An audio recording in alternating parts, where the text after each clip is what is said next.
What's up, guys? Welcome to the channel. Today we got a newer project. I know it's an Audi channel usually, but picked something different up today, so let's check it out. What do you think, Bronson? We got approval? Definitely got Bronson's approval here. I was able to pick up this 2009 Subaru Legacy GT on Facebook Marketplace. It was listed at like $3,500, and I ended up getting this thing for a steal at $2,900. Call it $3,000 if you want. Really clean body and didn't need much, but it did have a spun rod bearing in the engine, so there was a severe knock. This was pretty unmodified car, just simple blow-off valve and not really much else to it, so it did really catch my eye that it wasn't beat on. And of course, gotta check out the inside. Love that it's a 5-speed. Sport intelligent drive, obviously that's what the SI drive means, with your little doodads and gizmos here.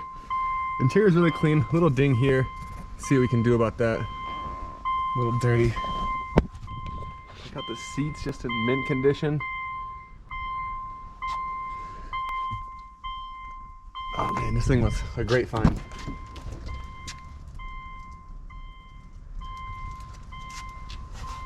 This car is extremely dirty and sitting out in the Las Vegas sun for a few months, so before I get to any engine work, I gotta clean it. Check the paint. I want to see if the clear coat's faded or any issues there, so enjoy this time lapse of me scrubbing it down and pushing it back in. We're gonna get this thing up in the air, drain all the oil, and drop the oil pan and see if this thing is salvageable. So without no further time to waste, drop me a like and let's jump into the video. Next, I'm about to drain the oil.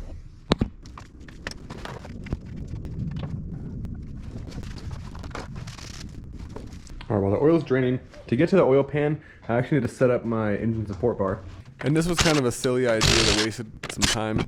If you have a spun rod bearing, do yourself a favor and just pull the engine. I should have pulled the engine from the jump instead of just pulling the oil pan. It would have saved me a little bit of time. But lesson learned, from now on, I'm pulling every engine that has a spun rod bearing. Alright, so what I'm trying to get to, guys, is this. No, I'm just kidding. What I'm trying to get to is this little ring right here, so I can hook up my engine mount to it, because I want to lift it from here, because I also need to undo the transmission mount right here and the motor mounts, that way I can lift this engine high enough. Oil's drained out. Time for these nuts on the engine mounts below.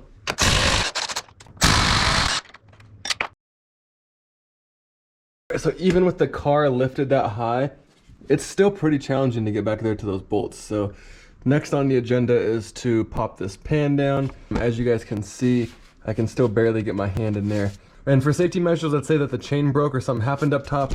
I shoved a socket in here. That way it'll at least fall in the socket and not all the way down onto me if I'm underneath here. So let's jump into that now.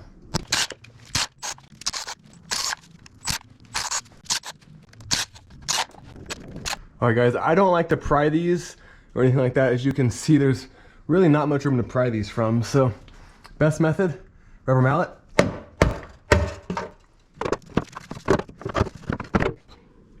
There we go. There's the metal, liquid metal magma. Didn't even notice all that. So if it's savable, we're doing an engine rebuild. And I know some people are gonna be like, oh, well, I put rod bearings in mine and it was fine. Like,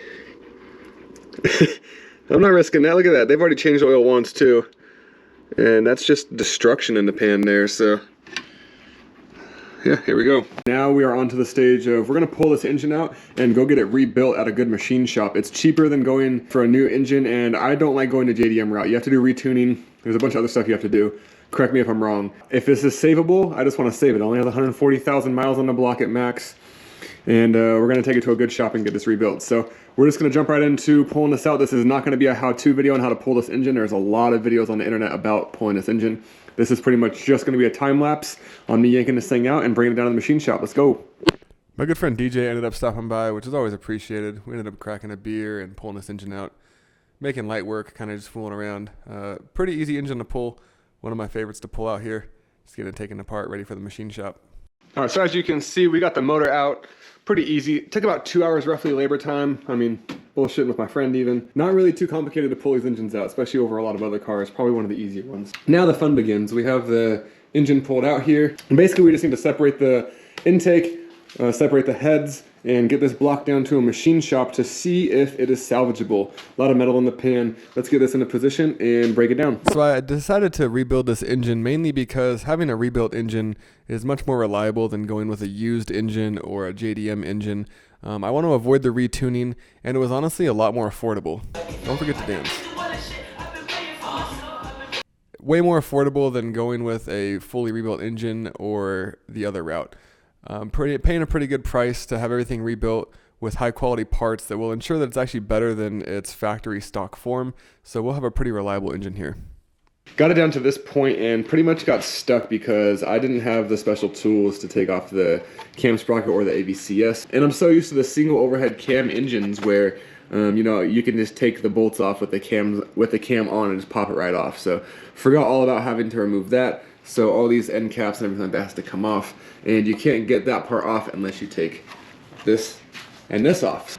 So I had to order the sprocket tool that'll go on just like so, and the AVCS cam tool that'll go on just like so, and that's how you pop those guys off. So that's my next task right here. I'm gonna get these off, take this oil pump off, and get the heads off, and it's pretty much ready for the machine shop. Let's go.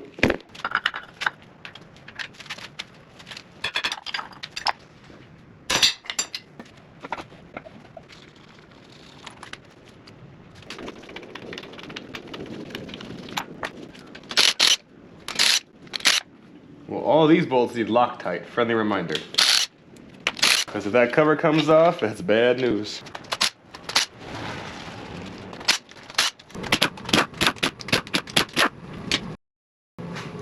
That's gonna be a problem. Look at that, guys.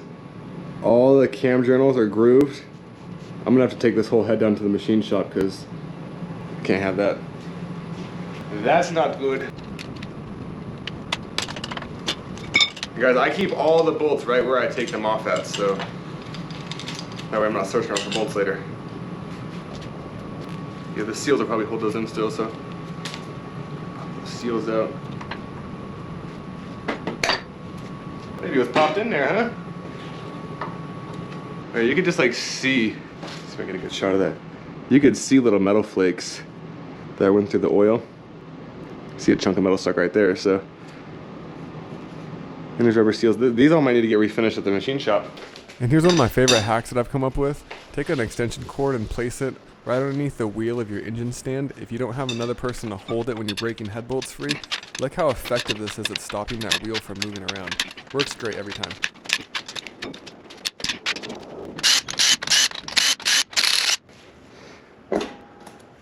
Alright, I need to make a space for this. I want something nice and soft to put it down on. So I chopped up a box, and I want to put it there in case any fluids leak out, and it's just where I'm going to keep it in case I got to transport it to. Which I'll definitely be doing because it looks like the heads are just going to get refitted with the block. I was just going to do the block at first, but we're going to do it all together and make sure it's all done right the first time.